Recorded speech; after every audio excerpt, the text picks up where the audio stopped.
terus dipikir. Gimana kok khatib? Gimana kok khatib? Padahal sebenarnya sunnah bagi khatib terlambat. Sunnah bagi khatib terlambat. Cuman bukan terlambat jauh ya. Maksudnya terlambat di sini memang banyak waktu untuk terlambat, bukan terlambat yang benar-benar terlambat. Atau kalau yang lebih jelas, khatib sudah dibuka. Ya, makanya di sini itu ada ruangan khusus khatib dan imam. Biasanya nanti dia keluar dia langsung khatib sudah. Nanti jadi khatib jamaah jangan buru-buru datang. Tapi kalau jadi makmum buru-buru datang, jangan jadi makmum tungguin khatib suaranya kedengaran baru datang terus. Jadi antara hikmahnya khatib datang terlambat itu untuk memastikan betul mustautinnya tidak kurang dari 40 yang sudah datang. Karena tidak sah Jumat sebagaimana telah kita bahas. Kalau khatib sudah naik sementara mustautin belum sampai 40. Nanti di pertengahan khutbah baru datang. Ini bermasalah. Dan kita sudah bahas itu kemarin. Jadi khatib datang belakangan atau kalau mau datang duluan di dalam ruangan tidur dulu di situ. Seperti itu. Nanti pas mau khutbah baru keluar. Misalnya di situ ada kamar ya. Dari situ keluar mengucapkan salam kepada siapa? Kepada orang yang ada di sekitar situ. Sebelum salam di atas mimbar, sunnah ini bagi khatib. Ini sunnahnya udah jarang diingatkan. Jadi sunnah bagi khatib sebenarnya masuk ke dalam kamar dulu, dari kamar itu keluar mengucapkan salam assalamualaikum warahmatullah. Ya, buat orang yang ada di samping depan atau yang mendengarkan. Karena kita lama kok khatibnya khutbahnya di sini nggak ada yang mimbar gitu. Bukan, itu salam untuk orang-orang yang ada di sini. Ini baru naik ke atas, baru salam lagi. Yang kedua, untuk semua hadirin yang ada di masjid. Seperti itu. Dan tidak dianjurkan kepada khatib untuk bersalaman, berjabat tangan, apalagi berbicara sebelum melakukan khutbah kepada siapapun. Ya. Dan di antara hikmahnya adalah untuk tidak menghilangkan karisma dan wibawa seorang khatib. Dan bila mana seseorang telah berbicara, maka karisma dan wibawa akan berkurang.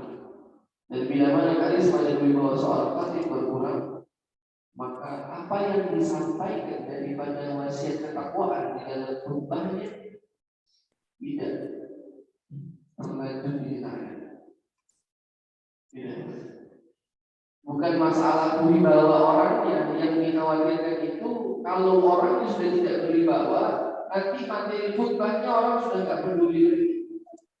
Sebab itu khatib disunahkan memakai pakaian yang terbaik dan menggunakan tongkat, dan juga datangnya terlambat. Karena dia orang penasaran.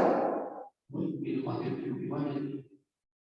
Kalau dia penasaran, dia berarti fokus mendengarkan. Itu tujuannya. Ini sebenarnya seperti itu tujuannya. Bukan sok berwibawa. Kalau sok berwibawa itu enak. Nanti sudah selesai khatib mau ngobrol apa bebas. Jadi kurang pas itu kalau khatib datang dari belakang. Di belakang dulu duduk ngobrol gimana sehat apa naik lagi maju ke depan dia itu kurang pas. Nanti mau pulang selesai Jumat. Seperti itu.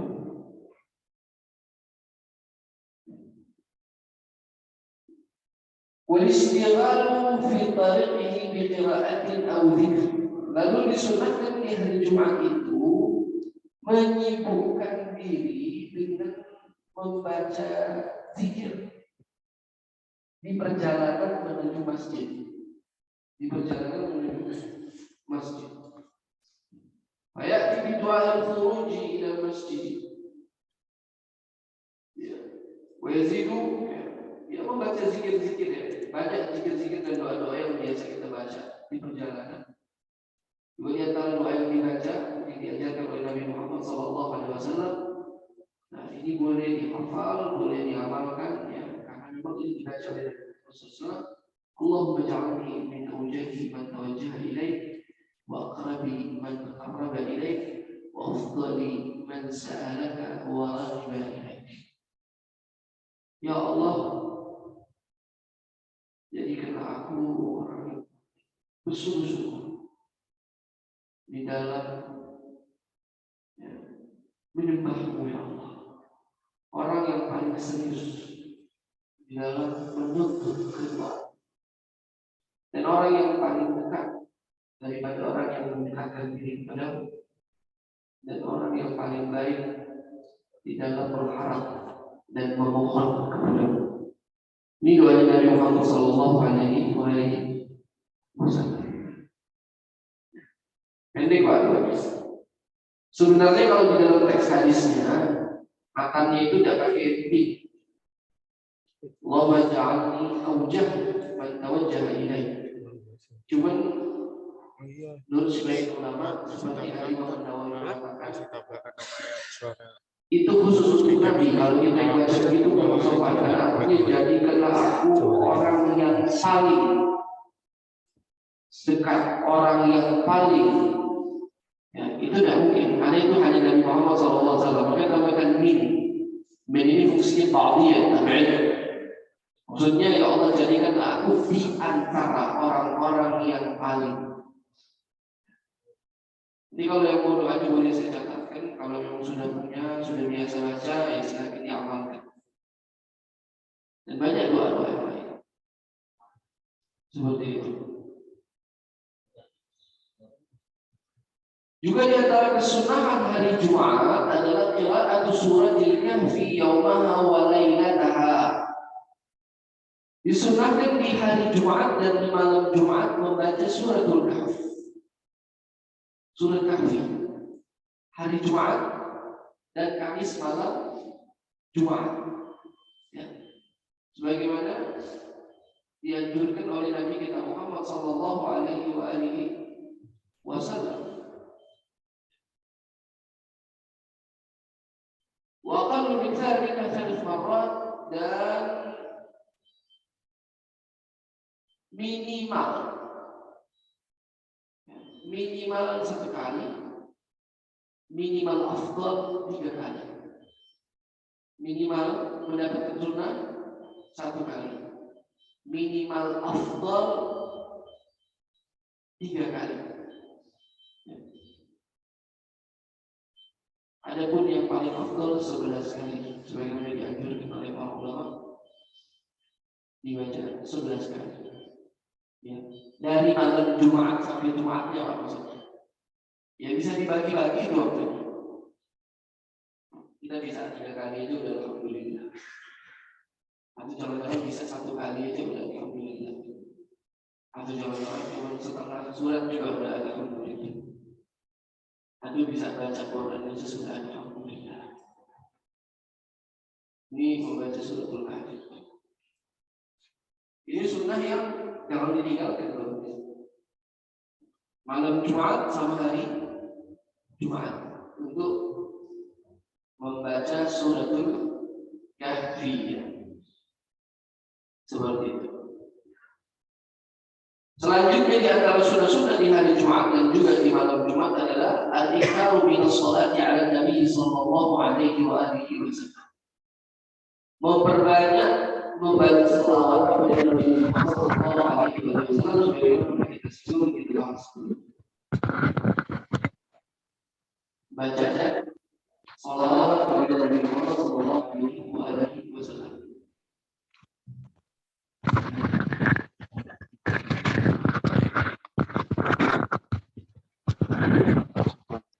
Jazakumullah khair. Membaca sholawat dianjurkan kapanpun, tetapi dikhususkan di hari Jumat dan di malam Jumat untuk memperbanyak. Sebagaimana Rasulullah yang suruh. Banyak sekali versi riwayat tentang membaca sholawat di hari Jumat dan di malam Jumat.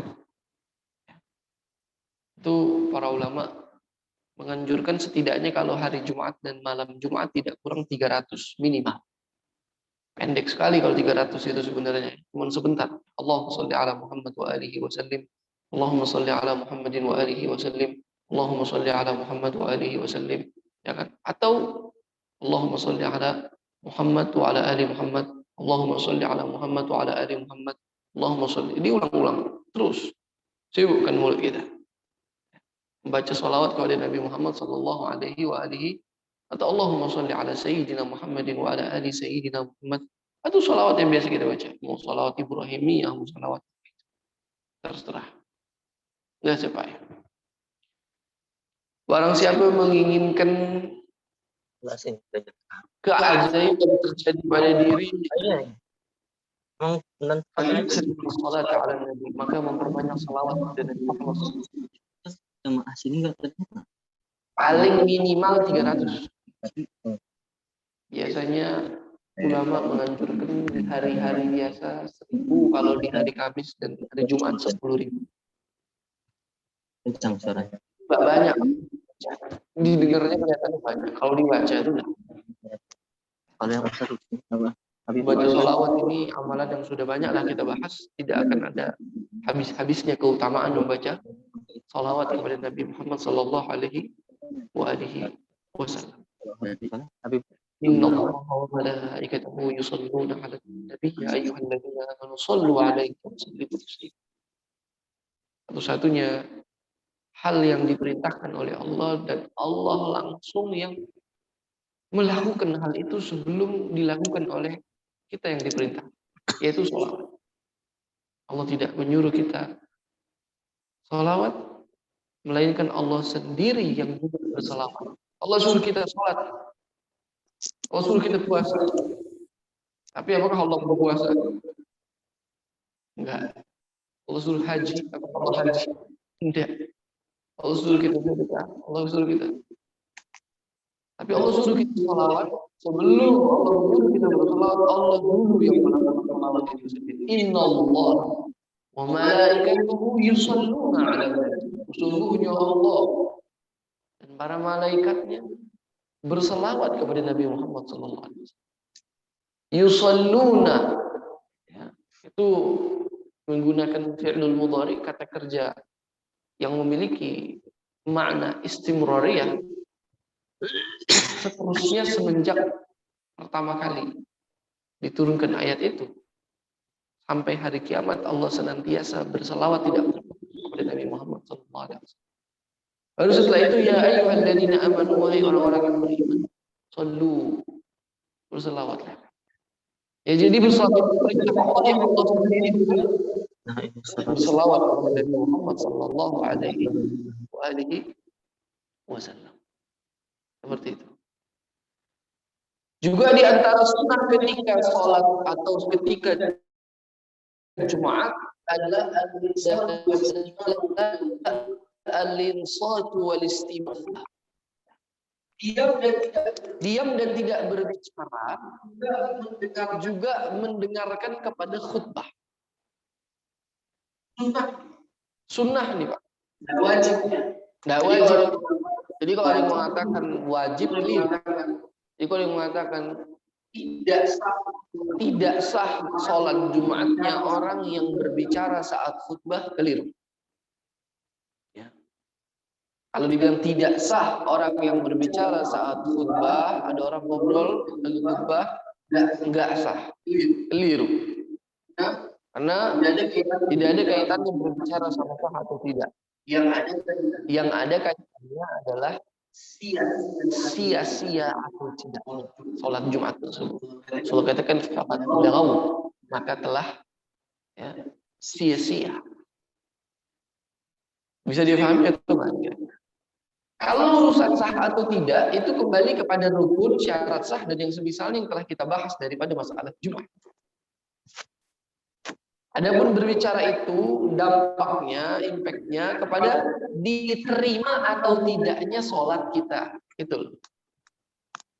Tapi kalau sah atau tidaknya nggak ada kaitan. Jadi kalau kita diam, tidak berbicara, apakah sudah pasti sah? Belum tentu. Sholatnya benar atau enggak secara hukum, kan gitu.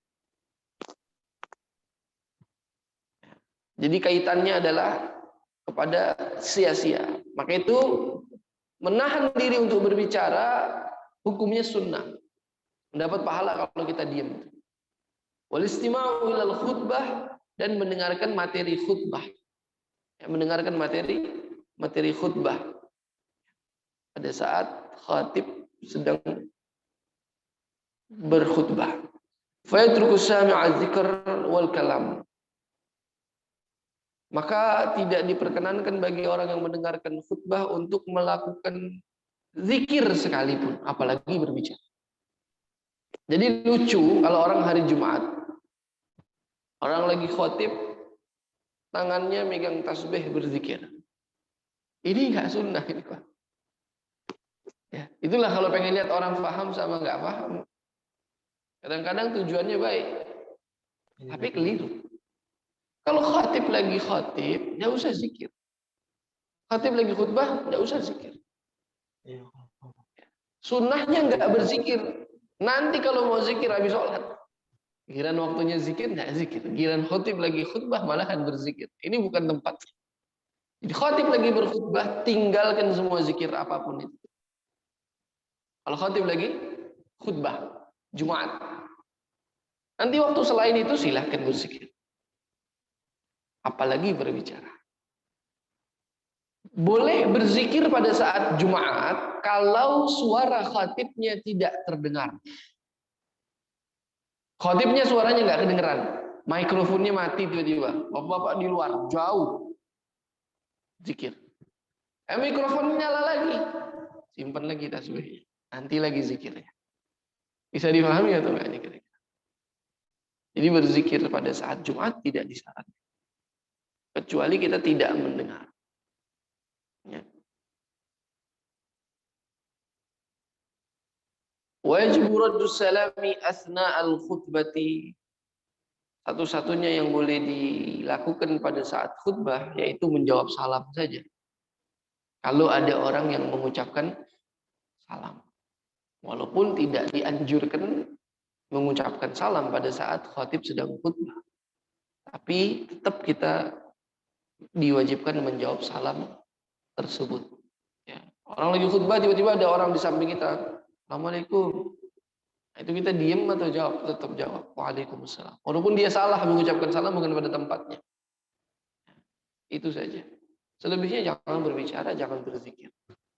Seperti itu.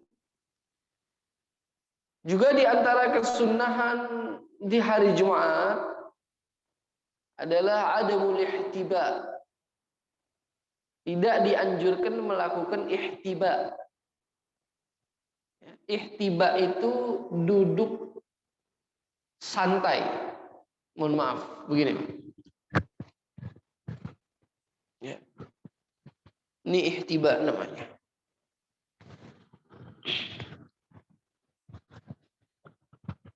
Kayak Bapak gitu.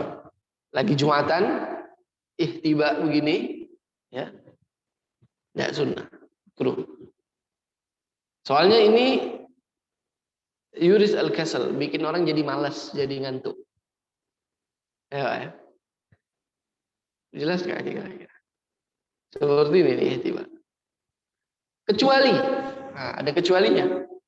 Kalau dengan duduk ihtiba akan membuat dia lebih khusyuk dan tidak malas, malah dianjurkan duduk ihtiba di hari Jumat. Jelas Pak? Ya, kalau ihtibanya buat tidur, enak ini buat tidur, maka tidak disunnahkan.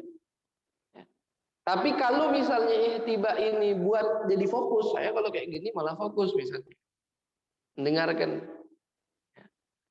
Bahkan orang-orang itu biasanya kalau di acara-acara yang lama, ya, daurah yang berjam-jam, dianjurkan duduk ihtiba begini. Biasanya tidak pakai tangan. Kalau Rasulullah SAW, Rasulullah suka duduk ihtiba ya. Gimana? Boleh aja, yang penting tidak males ya. Ini diantara duduk yang Rasulullah suka lakukan kayak gini, ihtiba. Begini. Cuman kalau Rasulullah itu diikat pakai kain, gitu. Ya. Pakai kain. Tidak kelihatan Pak.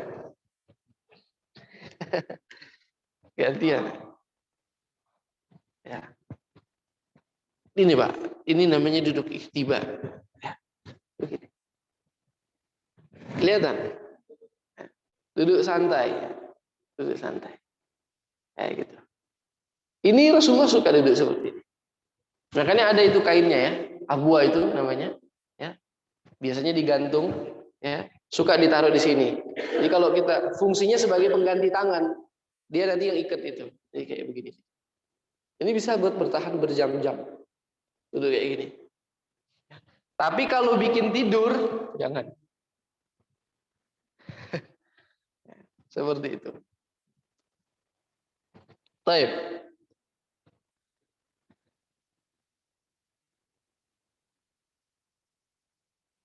Wal iktsaru minad du'a'i wa taharri sa'atil ijabah. Juga di antara sunnah di hari Jumat adalah memperbanyak doa. Lebih daripada hari-hari yang lain. Dan lebih serius dan memastikan di waktu-waktu yang mustajab. Ya. Sebagaimana sudah saya katakan bahwa di dalam hadis yang sahih, Rasulullah SAW mengatakan di hari Jumat ada satu waktu yang mustajab. Yang bila mana seseorang berdoa di waktu tersebut, pasti Allah kabulkan doanya. Tapi masalahnya tidak dikasih tahu kapan waktunya. Rasulullah hanya kasih tahu hari Jumat. Rasulullah mengatakan di hari Jumat ada waktu yang dirahasiakan. Siapa orang berdoa di hari tersebut dan di waktu yang pas pada saat dirahasiakan waktu itu, maka pasti doanya dikabulkan. Tapi kapan waktunya? Tidak dikasih tahu. Supaya apa? Supaya doa terus. So berarti kalau dikasih tahu, yang ada kita berdoanya pas itu aja. Selain itu kita tidak mau berdoa. Sebagian ulama mengatakan di Jumat subuh. Di Jumat subuh. Sebagian lagi mengatakan di saat khatib sedang duduk di antara dua khutbah.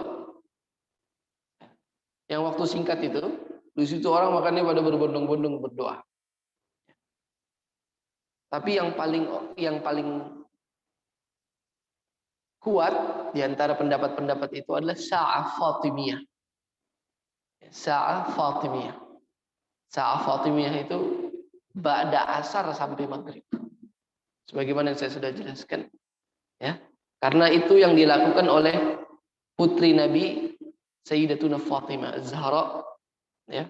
Setiap Jumat ba'da asar duduk bersama putra-putranya, berzikir dan berdoa kepada Allah Subhanahu wa taala. Dan tidaklah orang yang paling mengerti akan ucapan nabinya melebihi daripada putri nabinya sallallahu alaihi wasallam. Jadi jangan sampai itu nggak ada doa di hari Jumat. Sayang, rugi. Ba'da asar kalau bisa. Sampai maghrib. Atau pagi hari. Atau siang hari, atau sore hari. Doa-doa yang banyak.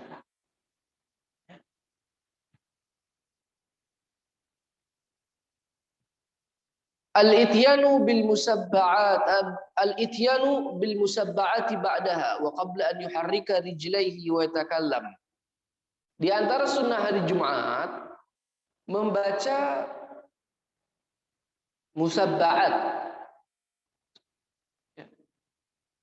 7 daripada bacaan-bacaan pilihan. Ini biasanya di masjid-masjid dulu masih sering dibaca, sekarang udah jarang. Apa itu? Al-Fatihah yang pertama 7 kali.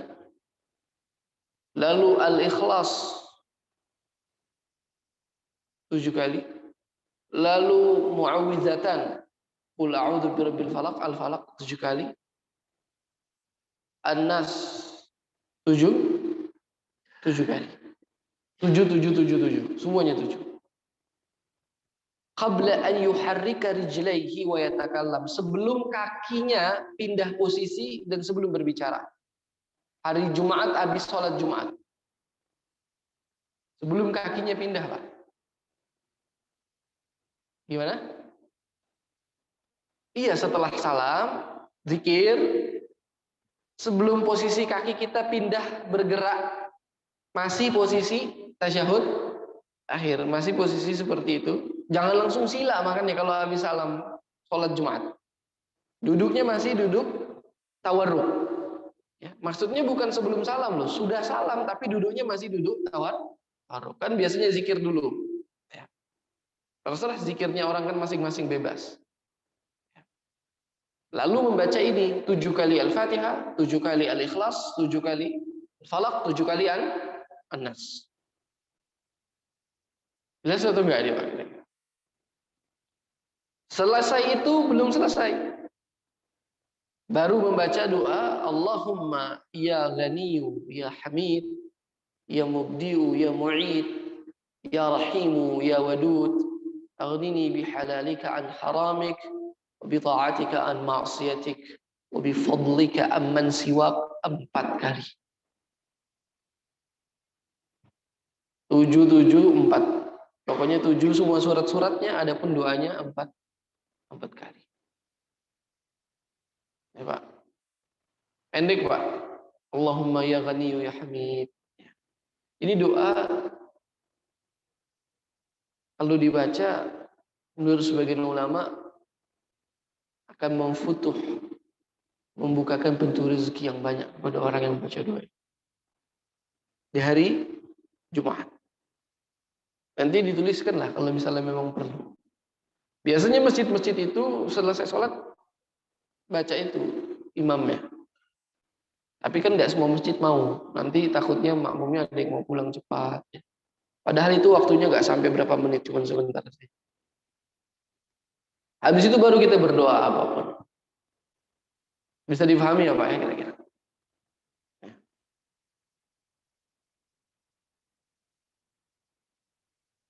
Juga di antara kesunahan di hari Jumat adalah ziaratul kuburi wa khususan lil walidain.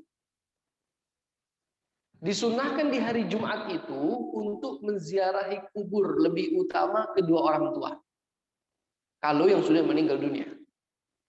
Atau kakek nenek. Atau keluarga yang.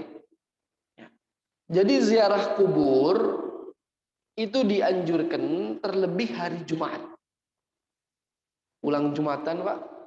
Biasanya orang mengamalkannya ada yang subuh sebelum pergi berkegiatan habis sholat subuh, ada yang mengamalkannya setelah sholat Jumat. Ya, seperti itu. Ini beberapa hal yang saya tambahkan daripada sunnah-sunnah di hari Jumat. Kita belum masuk kepada konten fikih lagi, masih bicara yang ringan-ringan. Nah, ini lanjutan daripada sunnah-sunnah dan nanti akan masih ada masalah-masalah selanjutnya sebelum kita masuk kepada masalah al-istikhlaf, kasus.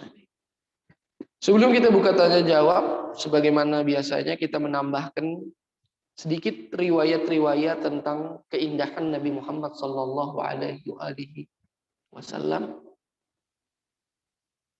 Di perjumpaan sebelumnya kita telah membahas fisik dan kesempurnaan fisik Nabi secara umum, versi orang yang beriman dan versi orang yang belum beriman. Selanjutnya adalah cahaya wajah Rasulullah Sallallahu Alaihi Wasallam yang disifati oleh sahabat dan siapapun yang melihat Nabi Muhammad Sallallahu Alaihi Wasallam. Ijtama'at kalimatu sahabati alladhina wasafu Rasulullah sallallahu alaihi wasallam ala annahu kana muniral wajh. Disepakati secara konsensus oleh para sahabat bahwa siapa saja yang mensifati wajah Nabi Muhammad sallallahu alaihi wasallam, wajahnya Nabi itu bersinar terang. Makanya kalau ada yang mengatakan wajahnya Nabi tidak bersinar, tidak terang, wajahnya gelap, menurut mayoritas fuqaha orang tersebut telah keluar dari agama Islam. Karena bertentangan dengan apa yang ada pada diri Nabi Muhammad SAW. Dan di dalam Al-Quran Allah katakan, barang siapa yang menghina Nabi, maka dia menghina Allah Subhanahu wa Ta'ala. Tidak boleh. Kan jangan sembarangan kalau berbicara tentang Nabi Muhammad SAW. Kalau tidak tahu, mending diam.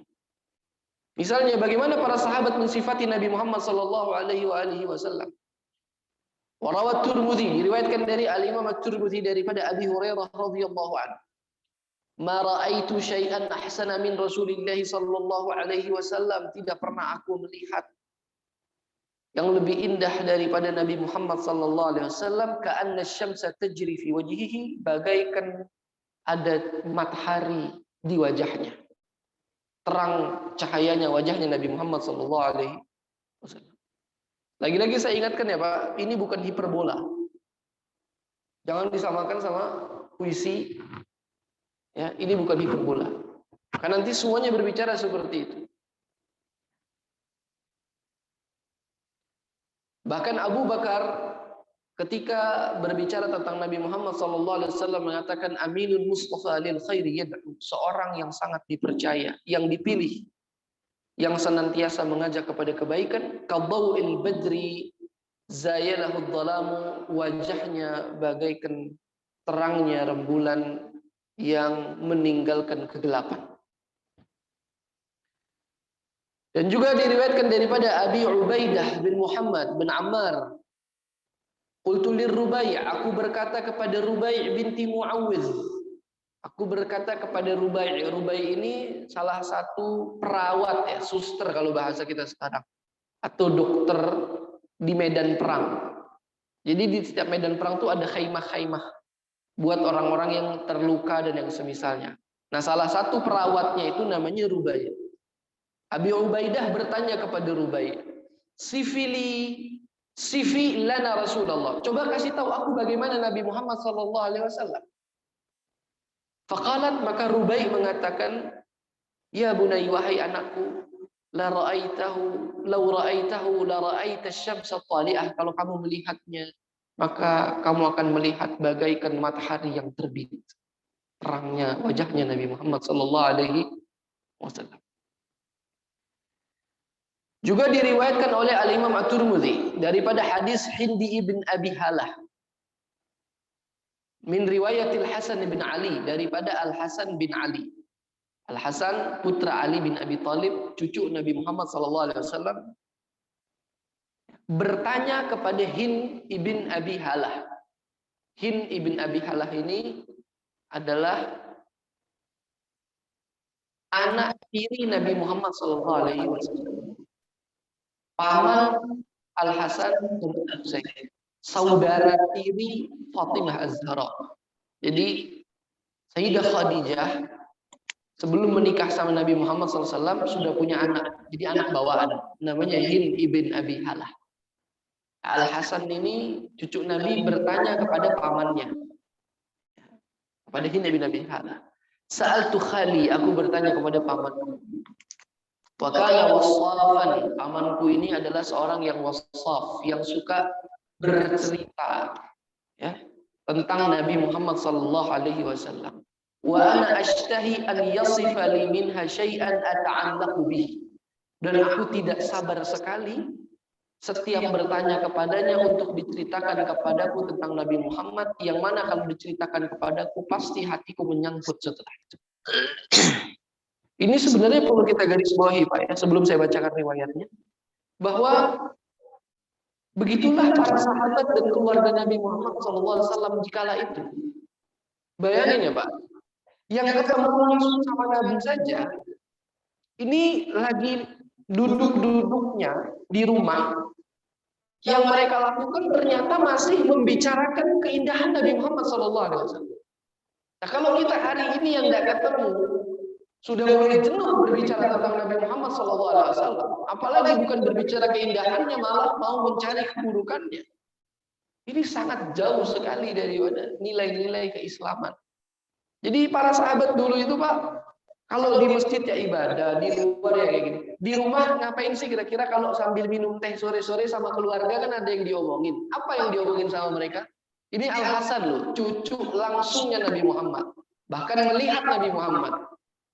Tapi ketika di rumah, lagi sama keluarga, sama pamannya, apa yang dibicarakan sama dia? Masih Nabi juga yang dibicarakan. Dia bilang ceritakan aku tentang bagaimana Nabi Muhammad SAW. Karena aku tidak sabar dengar ceritamu yang membuat hatiku akan semakin menyangkut kepada Nabi Muhammad SAW. Sebab itu kita harusnya lebih daripada itu karena kita tidak berjumpa ya untuk bercerita tentang Nabi Muhammad SAW. Karena mereka tahu betul apa yang mereka dengar, yang mereka lihat akan masuk ke dalam hati. Ya al-qalbu malikun wal a'dha'u hurrasun alaih. Hati itu adalah raja. Hati adalah raja. Mata, telinga adalah hurras, bodyguardnya, Pak. Pagar. Maka kalau apa yang ada di bodyguardnya hati, mata dan tangan dan telinga ini mengasuh sesuatu yang baik akan sampai kepada hati semua yang baik. Tapi kalau mata dan telinga yang kita gunakan ini untuk mendengar dan mengasuh hal yang negatif, maka dia akan masuk ke dalam jantung kita, ke dalam hati kita hal yang negatif tersebut. Sebab itu mereka para sahabat selalu menginginkan mendengarkan hal-hal yang baik. Bagaimana Nabi kalau ini, Nabi kalau begitu, bagaimana Nabi kalau ini, bagaimana. Seperti itu. Lalu ketika ditanya kepada pamannya, apa katanya? Rasulullah Shallallahu Alaihi Wasallam yatala'la wajhuhu tala'la al-qamar lailatul badr. Nabi wajahnya itu bersinar bercahaya bagaikan cahayanya bulan di malam ya Lailatul Qadar di dalam beberapa riwayat ya, di malam bulan sedang terang-terangnya. Begitulah wajahnya Rasulullah Shallallahu Alaihi Wasallam. Mereka mengatakan la bal mithla syams, ada yang berdebat tidak, lebih terang daripada matahari, lebih terang daripada rembulan. Sampai-sampai dikatakan oleh Abu Thalib, pamannya Nabi sendiri, ya ayah daripada Ali bin Abi Thalib, wa abyadun yustasqal ghamamu biwajhihi, dan si putih, begitu bahasanya. Dan si yang putih wajahnya, yustasqal ghamamu biwajhihi, yang diharapkan diturunkannya hujan di saat diperlukan dengan sebab wajahnya yang putih itu. Makanya kalau hari ini Pak, ada orang ya, yang mempermasalahkan orang yang membaca sholawat nariyah. Tahu sholawat nariyah ya Pak? Allahumma salli salatan kamilatan wa sallim salaman tamman ala sayyidina Muhammadin alladhi tanhallu bihi al-uqad wa tanfariju bihi al-qura, dan seterusnya itu, wa yustasqal ghamamu biwajhil karim. Mana dalilnya? Duh, dari zaman Nabi ini sudah ada, bukan sholawat nariyahnya. Tapi kata-kata wa yustasqal ghamamu biwajhihi itu sudah ada. Ya Allah, dengan kemuliaan wajah yang mulianya Nabi, turunkanlah hujan. Para sahabat itu, kata Umar bin Khattab di dalam riwayat yang sahih, ketika kami dalam keadaan paceklik, enggak turun hujan, kami malu kepada Rasulullah Shallallahu Alaihi Wasallam untuk menggunakan namanya supaya diturunkan hujan dan diberkahi musim itu oleh Allah Subhanahu Wa Taala. Karena sering sekali pakai namanya Nabi gitu. Apa dikatakan oleh Umar bin Khattab ketika mau minta kepada Allah, Allahumma inni as'aluka, ya Allah aku mohon kepadamu, wa atawassalu binabiyyika, dan aku bertawassul. Ini hadisnya sahih loh. Aku bertawassul dengan kemuliaan Nabi Muhammad dan kemuliaan wajah Nabi Muhammad untuk engkau turunkan hujan. Saat itu, detik itu juga turun hujan. Tumbuh semuanya, tidak tumbuh. Jelas ya Pak? Wa yustasqal ghamamu biwajhil karim. Jadi sholawat itu bukan syirik. Sholawat itu sudah diajarkan dari zaman para sahabat membaca doa seperti itu. penamaannya Nariyah kalau dipermasalahkan, ya nggak usah dikasih nama Nariyah, ganti aja namanya apa. Kan intinya yang penting kalimat yang dibacanya itu tidak berlawanan dengan syariat. Yang kedua saya mau kasih tahu, sholawat Nariyah itu sebenarnya namanya bukan sholawat Nariyah. Ya, karena itu di dalam manuskrip titiknya itu hilang. Akhirnya banyak orang salah baca. Itu namanya sholawat taziyah sebenarnya. Taziyah. Karena yang mengarang redaksi sholawat itu namanya Syekh Ibrahim At-Tazi. Dari Tazi. Maka dia bilang taziyah, bukan nariyah. Cuman taziyah sama nariyah penulisannya sama kalau titiknya hilang itu. Makanya dalam beberapa manuskrip titiknya hilang. Intinya kalimat-kalimat seperti itu sudah ada. Jadi Abu Thalib mensifati wajah Nabi dengan apa? Wa abyadun, dan yang wajahnya putih. Yustasqal ghamamu biwajhihi, yang diharapkan diturunkannya hujan dengan wajahnya. Seperti itu, Pak. Lalu ada yang berpendapat begini, saya tambahkan sedikit. Tapi secara konsensus disepakati bahwa bertawassul dengan Nabi Muhammad di masa hidupnya itu boleh. Tidak ada perbedaan pendapat. Bapak mau ke mazhab manapun, nggak ada perbedaan. Bertawassul, tawassul itu artinya mengharapkan kepada Allah melalui sesuatu. Karena Allah yang suruh dalam Al-Quran, wabtaghu ilaihi, ya. Dan mintalah kepada Allah dengan wasilah. Sepakat ulama, kalau bertawassul kepada Nabi di masa hidup Nabi itu tidak ada perdebatan, boleh. Yang jadi masalah setelah meninggal dunianya Nabi Muhammad sallallahu alaihi wasallam, apakah boleh bertawassul dengan Nabi Muhammad sallallahu alaihi wasallam setelah Nabi meninggalkan dunia ini? Ini yang menjadi perdebatan. Bisa dipahami atau tidak, Pak? Mereka yang berlandaskan hadis juga yang diriwayatkan nanti daripada sahabat mengatakan sudah tidak boleh lagi bertawassul dengan Nabi setelah meninggal dunia. Karena Umar bin Khattab pada saat Nabi meninggal dunia, waktu lagi musim paceklik, nggak lagi tawassul dengan Nabi Muhammad SAW. Tidak lagi tawassul dengan Nabi Muhammad SAW. Maka mereka mengatakan dengan landasan itu, tidak boleh bertawassul dengan Nabi setelah meninggalnya Nabi Muhammad sallallahu alaihi wasallam. Ya, padahal ya ini adalah kekeliruan di dalam memahami teks. Ya. Umar bin Khattab di dalam riwayat itu ketika tidak bertawassul kepada Nabi Muhammad sallallahu alaihi wasallam, merubah tawassulnya kepada pamannya Nabi yang namanya Abbas. Ya.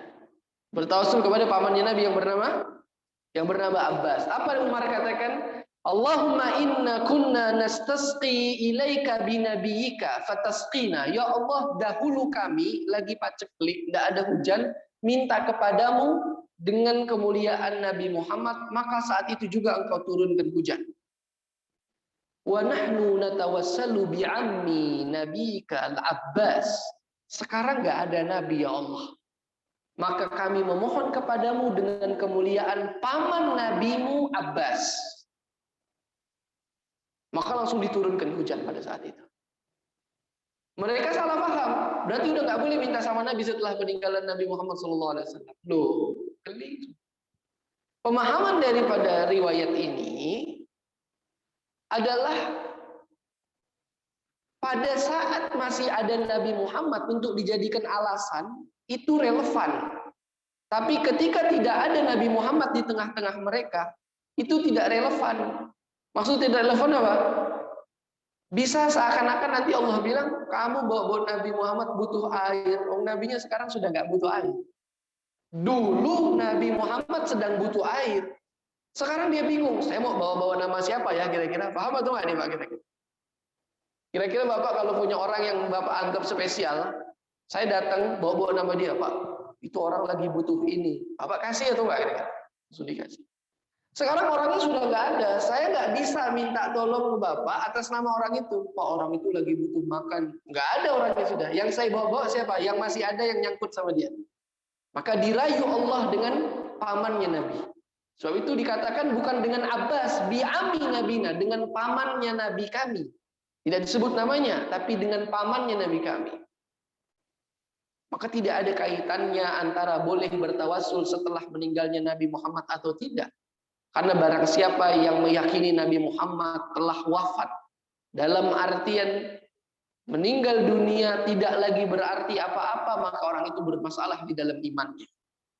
Karena seorang nabi tidak mati kayu. Bahkan orang beriman saja tidak mati kayu, hanya jasadnya yang berpindah. Sudah tidak lagi ada. Ya. Dan ini diantara ya, makna daripada ayat Al-Quran, walau annahum idzalamu anfusahum. Ya, ini terakhir saya bacakan ayat ini supaya kita bisa ambil manfaat ya, dalam Al-Quran. Dan ketika mereka menzalimi diri mereka, umat-umat muslim, orang-orang di zaman Nabi, ya, ja'uka, lalu mereka datang kepadamu Muhammad, astaghfirullah, lalu mereka meminta ampun kepada Allah atas dosa mereka, wastaghfara lahumur rasul, lalu mereka minta kepada Nabi untuk dimintakan ampun kepada Allah, ya, maka dia mendapatkan Allah menghapuskan semua dosa-dosa mereka. Itu kata-kata wastaghfara lahumur rasul, menurut para ulama di dalam banyak tafsir, kenapa diganti? Tadi ja'uka, datang kepadamu, lalu meminta ampun kepada Allah melalui rasul, tidak meminta ampun kepada Allah melaluimu. Harusnya secara siyak redaksinya harusnya ja'uka wastaghfarta lahum, dan engkau meminta kepada Allah untuk mereka. Tapi kata-katanya diganti dengan Rasul. Allah ingin memberitahu kepada kita bahwa Nabi itu tidak meninggal dunia dan tidak hanya berada di zaman berada wujud jasadnya saja. Saya tanya, status kerasulan dan status kenabian Nabi Muhammad itu putus dengan meninggalnya Nabi Muhammad atau tetap ada sampai sekarang, Pak? Kira-kira. Tetap ada. Status nabinya tetap sampai kapanpun tetap ada. Dan Allah menisbatkan dalam Al-Quran siapa saja yang bertawassul kepada status kerasulan dan status kenabian Nabi Muhammad, maka dia akan mendapatkan ampunan daripada Allah Subhanahu wa Ta'ala. Terakhir sebelum saya tutup dan pertanyaan, diriwayatkan di dalam beberapa riwayat yang banyak sekali di zaman tabi'in yang bernama Utbi. Kadang-kadang Utbi ini suka berziarah kepada makam Nabi Muhammad SAW. Satu ketika Utbi sedang berziarah ke makam Nabi Muhammad SAW dalam keadaan ngantuk setengah ketiduran. Ya, ini riwayatnya jelas, banyak yang meriwayatkan ini. Tiba-tiba datang orang Arab nggak dikenal, Pak. Ya, datang orang Arab nggak dikenal. Ya, asnada ra'sahu ila qabrin Nabi. Dia tempelkan kepalanya di kubur Nabi Muhammad SAW. Seperti itu. Ini riwayat bukan saya yang bikin ya, Pak. Lalu dia mengatakan, ya Rasulullah. Sambil kelihatan mukanya lagi banyak masalah. Ya Rasulullah, inna sami'na Allah Ta'ala fi kitabihi yaqulu walau annahum idzalamu ila akhiril ayat. Kami mendengar di dalam Al-Quran Allah berfirman walau annahum idzalamu, ya.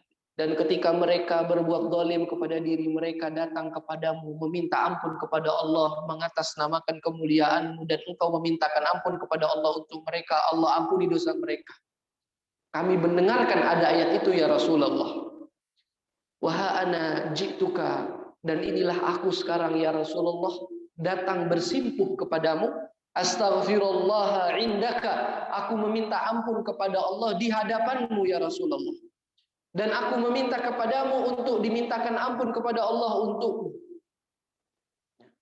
Setelah itu dia membaca satu bait. Bait ini sekarang sangat terkenal sekali, syair.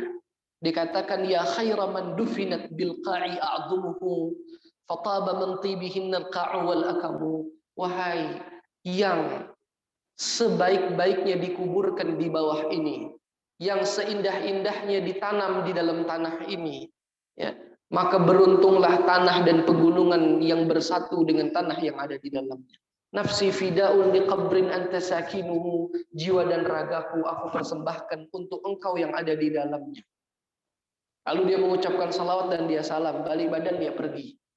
Si Utbi yang tadi lagi ketiduran ngedengerin itu, Pak. Lagi ketiduran sambil ngantuk ngedengerin itu. Maka Utbi pada saat orang itu sudah pergi, ini dalam riwayat tidak saya tambah, tidak saya kurang, mengatakan faja'anin Nabi sallallahu alaihi wasallam, maka aku seperti didatangi oleh Nabi Muhammad sallallahu alaihi wasallam saat itu. Dan dia mengatakan, wahai Utbi, datangi orang Arab tadi itu, katakan kepada dia, Allah telah menghapuskan dosanya sebagaimana apa yang dia minta barusan. Jadi bertawasul kepada Nabi Muhammad SAW ini sesuatu yang masyru' ya Pak. Sesuatu yang dibenarkan oleh agama.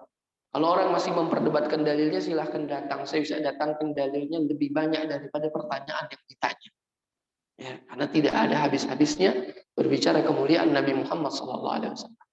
Inilah tambahan daripada pelajaran kita hari ini berkaitan masalah fikih dan riwayat-riwayat yang sahihah berkenaan dengan keindahan Nabi Muhammad SAW. Sebelum kita tutup, silakan kalau ada pertanyaan. Masalah sunnah-sunnah Jumat atau masalah yang tadi. Tafadhol kalau ada pertanyaan.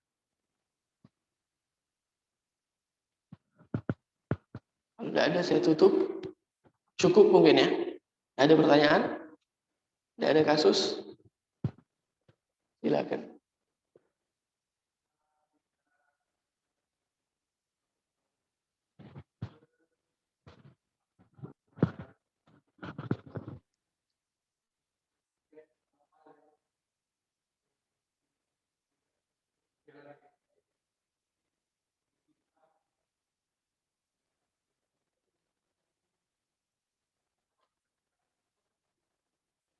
Boleh.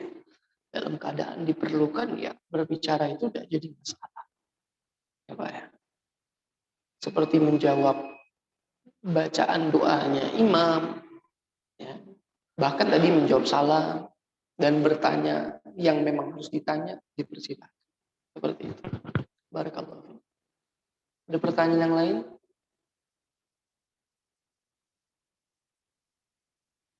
Cukup ya.